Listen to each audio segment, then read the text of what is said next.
Selamat pagi Bapak Ibu guru hebat. Di sini saya mau membuat aksi nyata yaitu tentang menyebarkan pemahaman dan penerapan pengalaman budaya positif. Inilah yang kami mau berbagi di sekolah kita. Apa yang sudah kami dapat di pendidikan CGP yang sedang berlangsung dan sedang kami ikuti sekarang, kami mau share.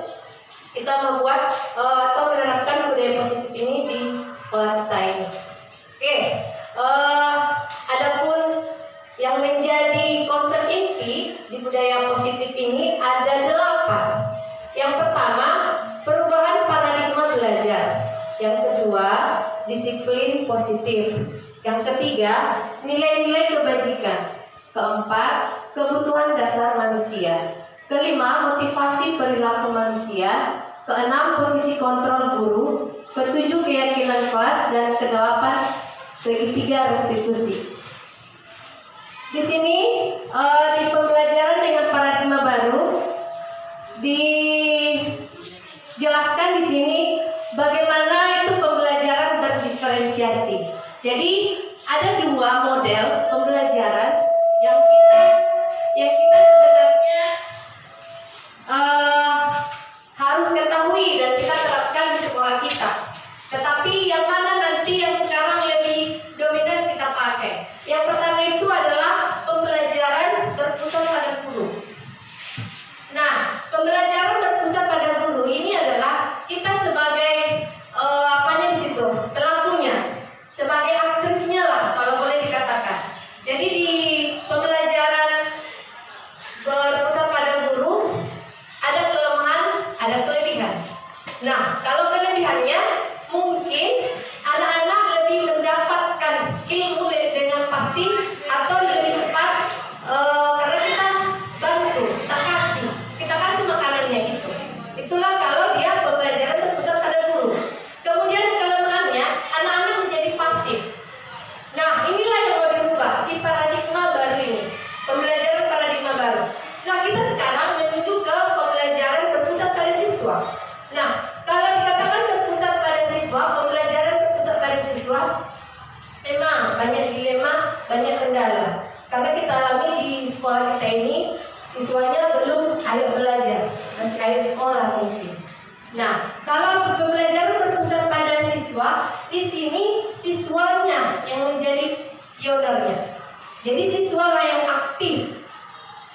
Kelemahannya itu dia, gurunya bukannya jadi tidak aktif, tidak kreatif, bukan, tapi lebih sedikit memberikan boleh dikatakan sebagai masukan atau apalah saya katakan. Siswanya sudah lebih dulu lah di depan, itulah ibaratnya. Jadi kolaborasinya itu ada sedikit kesenjangan. Tetapi yang mau kita laksanakan sekarang adalah pembelajaran yang berpusat pada siswa. Oke, selanjutnya ini dia. Ini adalah profil pelajar Pancasila. Mungkin agak-agak kabur. Nah, profil pelajar Pancasila ada 6 dimensi. Yang pertama itu berketuhanan ya, berketuhanan, bertakwa dan berketuhanan. Kemudian berkebinekaan global. Kemudian ada mandiri, bergotong royong, bernalar kritis dan kreatif. Nah, sebelum kita lanjutkan ke stimulus respon tentang dunia dan teori kontrol, saya mau coba tanya. Tadi agak vakum kita kan Bu.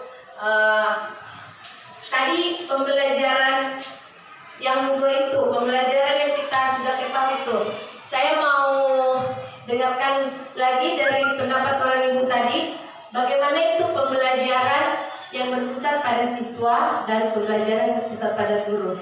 Adakah kira-kira ibu yang masih kasih pandangan yang lain dari yang saya sudah sampaikan tadi? Saya Bu. Oke, Pembelajaran berpusat pada guru adalah penempatan guru sebagai satu-satunya sumber pembelajaran, guru sebagai satu-satunya media belajar mengarahkan murid-muridnya ke arah yang diharapkan. Itu pembelajaran berpusat pada guru. Ya, betul sekali ya Bu. Kurang lebihnya tadi seperti itu yang saya maksud. Oke, boleh kasih tepuk tangan untuk Bu Tina. Nah, kalau di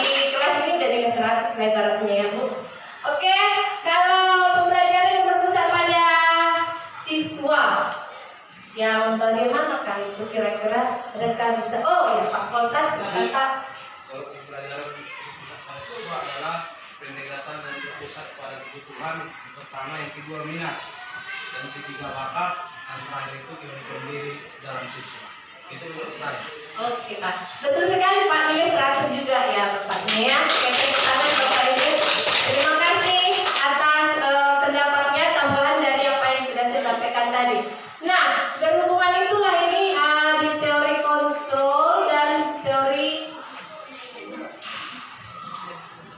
ya di stimulus ini ya. Jadi mengubah paradigma stimulus respon ke pendekatan teori kontrol. Nah, di stimulus respon ada realita, kebutuhan ya. Kemudian kalau di teori kontrol itu realita, tapi kebutuhan itu berbeda-beda. Kebutuhan saya dengan mungkin Pak Volta berbeda ya. Jadi disinilah yang dimaksudnya itu bagaimana cara kita memberikan stimulus kepada orang yang berbeda, karakter yang berbeda. Jadi pendekatannya pun berbeda. Kita harus lakukan hal yang berbeda. Kalau dikatakan banyak trik, ya harus itulah yang diharapkan.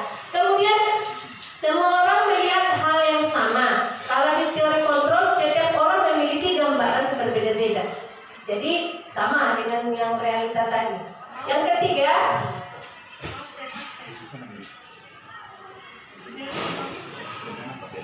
Nanti sama pausenya kakak. Oh, saya nanti bisa ngomong. oh ya, nah, itu konsekuensi dari tidak mengerjakan PR-nya tadi. Kalau di sekolah untuk siswa, kita guru selalu memonitor murid, ya pasti sedikit banyak pasti kita alami lah konsekuensi. Nah, istilah baru di restitusi apa itu? Proses menciptakan kondisi bagi murid untuk memperbaiki kesalahan. Jadi bukan kasih hukuman, bukan kasih konsekuensi. Kalau kita kasih hukuman, anaknya nggak berubah, udah selesai dihukum, udah selesai satu hukuman, besok kasus baru. Jadi kalau di restitusi itu kita diminta bagaimana kita mengarahkan anak ini tidak mengulangi lagi, betul-betul dari kesadaran dia, memang kembali ke internal dia ya. Oke, jadi dia betul menyadari akan kesalahannya, jadi dia memperbaiki. Kemudian yang kedua, proses kolaboratif yang mengajarkan murid dan mencari solusi. Kita di sini sebagai among, sebagai panutan, sebagai penuntun. Nah, berat memang terlepas dari keluarga, dari latar belakang berbeda-beda, pasti kita butuh proses. Ya namanya memang nggak instan, nggak langsung berubah, tapi sedikit demi sedikit. Kalau boleh lah, sedikit saja pun udah berubah ya, udah syukur, udah bagus sekali.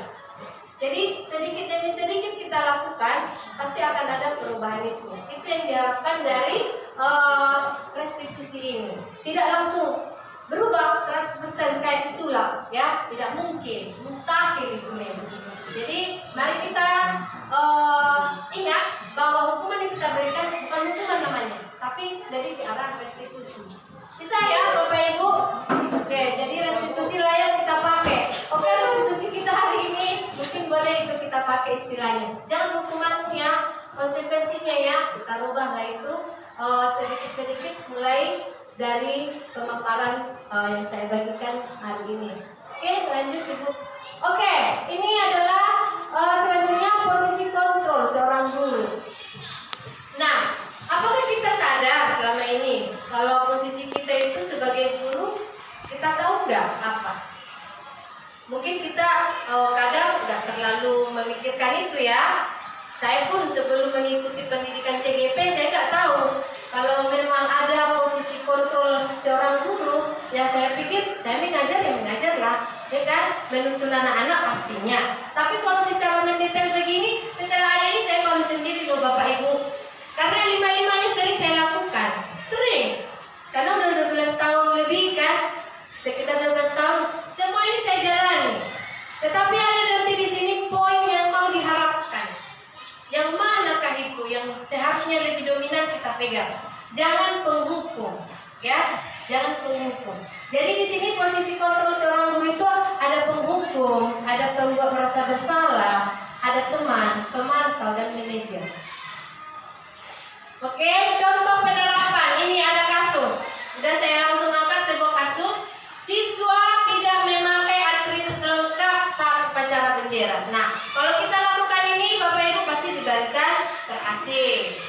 Kemudian ada hukuman. Apa hukumannya? Nah, kalau kita sebagai posisi penghukum, di sini saya buat hormat pada bendera selama 1 jam. Menghormat bendera. Itulah kalau sebagai posisi penghukum. Posisi kita itu sebagai penghukum lah itu kalau hal ini kita lakukan kepada anak. Kemudian berapa kali ibu bapak harus memberitahu kamu? Kamu selalu saja mengecewakan ibu bapak. Kalau ada lontaran kalimat kita seperti ini, berarti di sini kita itu sebagai pembuat merasa bersalah. Anak-anak kan akan tunduk dan merasa bersalah. Saya ketika itu. Nah, kalau ada kata-kata kamu sudah melanggar.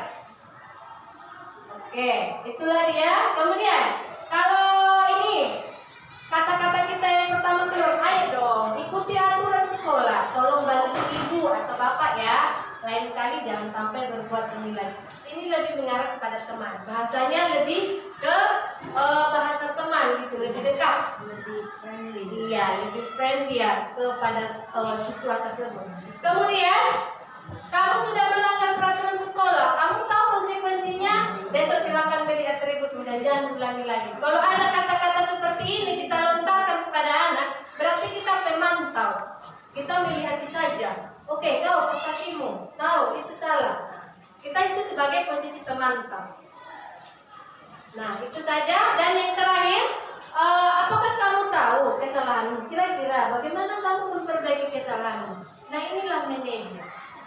Jadi kita dikasih tahu kesalahan dengan bahasa yang positif, tapi diminta kita berpikir apa yang harus kita lakukan atas kesalahan kita itu. Dan inilah yang diharapkan sebenarnya. Kita itu posisi kita itu sebagai seorang guru itu harusnya manajer. Gak usah menghukum lagi, gak usah membuat merasa bersalah. Tapi ini saya lihat antusias semua. Ini bisa nggak ya? Posisi penghukum bisa. Iya, betul. Jadi wajah-wajahnya sudah nampak. Wow. Karena kan Bu, ini semuanya dilakukan di kelas. Iya, betul sekali Bu. Saya juga sudah mengakuinya tadi kan Bu. Selama ini semua ini saya buat memang. Setelah melihat pemaparan seperti ini kemarin, akhirnya agak miris juga ya. Oke, jadi posisi manajer lah yang kita diharapkan ke depannya setelah perubahan atau paradigma baru ini. Oke, baik. Posisi kontrol seorang manajer itu tadi ya. Ini hanya penegasannya. Guru berbuat sesuatu bersama murid, mempersilakan murid mempertanggungjawabkan perilakunya dan mendukung murid agar dapat menemukan solusi atas permasalahannya sendiri. Ya, nah itu kita kembalikan lebih kritis dia. Posisi manajer mengacu pada restitusi yang dapat menjadikan murid sebagai manajer bagi dirinya sendiri, sehingga tercipta identitas positif berhasil pada diri murid itu sendiri. Ini hanya menegaskan saja. Ya, Ibu lihat tadi kamu marah-marah dan menangis. Apa sebenarnya yang terjadi, Nak? Ya Bu, saya tidak senang dibilang salah saudara. Padahal saya menulis dengan benar dan sesuai kehadiran masing-masing Bu. Oh, begitu. Jika Ibu di posisi kamu, Ibu juga akan lakukan hal yang sama. Lalu, apa yang kamu lakukan terhadap Andra? Saya marah-marah Bu, semuanya bahwa saya tidak setia dengan kehidupan itu sampai menangis. Oh, begitu ya. Kamu berbuat begitu karena ada alasannya ya? Iya Bu, saya tidak terima lah Bu dituduh tambah-tambah hasilnya. Baiklah, wajarlah kamu marah dan menangis karena dituduh yang tidak sesuai yang kamu lakukan. Ibu bisa paham perasaanmu yang sampai marah dan menangis. Nah, coba kita pikirkan tindakan yang marah-marah dan membentak orang lain. Sesuai nggak keyakinan kelas kita? Tidak Bu. Oke, kalau begitu keyakinan kelas mana yang sudah kamu langgar? Sikap menghormati Bu. Ya, betul. Menurut kamu, apakah menghormati teman itu penting atau tidak untuk kamu? Penting Bu. Oke, jadi kalau menurut kamu itu penting, keyakinan apalah yang harus kamu lakukan pada saat marah? Harus bersabar. Oke, kamu bersedia memperbaiki kesalahanmu, Imelda? Bersedia Bu. Apa yang harus kamu lakukan untuk memperbaiki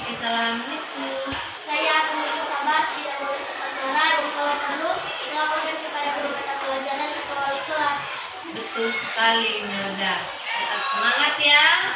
Nah, sekarang silakan kembalilah ke kelas. Baik Bu, permisi ya Bu. Oke. Selamat pagi kelas 74. Oke, baik. Hari ini pada kesempatan yang baik ini kita akan membuat yang namanya kesepakatan ke kelas. Kemarin kita sudah buat, tapi ini kita mau merefresh kembali apa yang sudah kita sepakati dan bisa kita tuangkan nanti menjadi sebuah keyakinan kelas. Nah, kalau kesepakatan memang mau ngasih tahu apa itu perbedaan kesepakatan dengan keyakinan kelas. Kalau kesepakatan itu adalah semua yang ada dalam pendapatmu, dalam pikiranmu, dan kemudian nanti kau akan tuangkan di sticky notes. Saya akan membagikannya, Mem akan membagikannya. Kamu akan menuangkan apalah yang menjadi peraturan di kelas kita untuk bulan ini sampai beberapa bulan ke depan atau satu semester ini, atau bahkan kamu pikirkan apa yang perlu kita buat sebagai acuan, sebagai peraturan di sini. Yang namanya peraturan, saya sekolah kan ada peraturannya kan? Nah, seperti itulah yang dibayangkan. Jadi ini adalah ruang kecilnya, stok kecilnya. Kalau peraturan sekolah untuk seluruh siswa yang ada di sekolah ini. Kalau ini adalah untuk kita yang ada di kelas 74, ya. Jadi apalah kira-kira yang menjadi atau yang bisa kita buat nanti menjadi peraturan di kelas kita ini. Nah, kamu tuangkanlah itu, ya kan? Nah, setelah kamu tuangkan nanti kita akan tempel di sini. Ya, kita akan tempel, kamu semua akan menempel dan Mem akan memilih yang mana yang menjadi nanti keyakinan kelas. Kalau keyakinan kelas itu adalah harus dengan bahasa positif. Kalau positif itu kan tidak boleh, jangan, tidak ada bahasa seperti itu. Tapi yang ada di situ adalah bahasa yang menyatakan mengerjakan, melakukan. Jadi semuanya itu ajakan yang positif, tidak ada yang negatif. Itulah nanti yang kita rumuskan dari kesepakatan itu menjadi keyakinan kelas. Bisa dimengerti? Ya. Oke, baik. Sekarang memang membagikan ini sticky notes-nya. Kamu nanti akan menempel. Ini ada lem yang di belakangnya. Jadi itu di belakangnya. Jangan ditulis di sini, karena ini yang ditempel nanti ya. Bisa dilihat? Oke. Ini jadi di sini tuliskan namanya. Buatlah apa yang menjadi kesepakatan menurutmu. Udah? Oke. Udah pernah kan? Oke. Boleh diminta warna apa maunya? Contohnya. Boleh. Oke, silakan langsung nak tanya.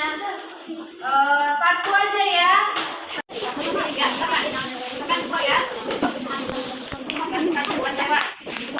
Oke.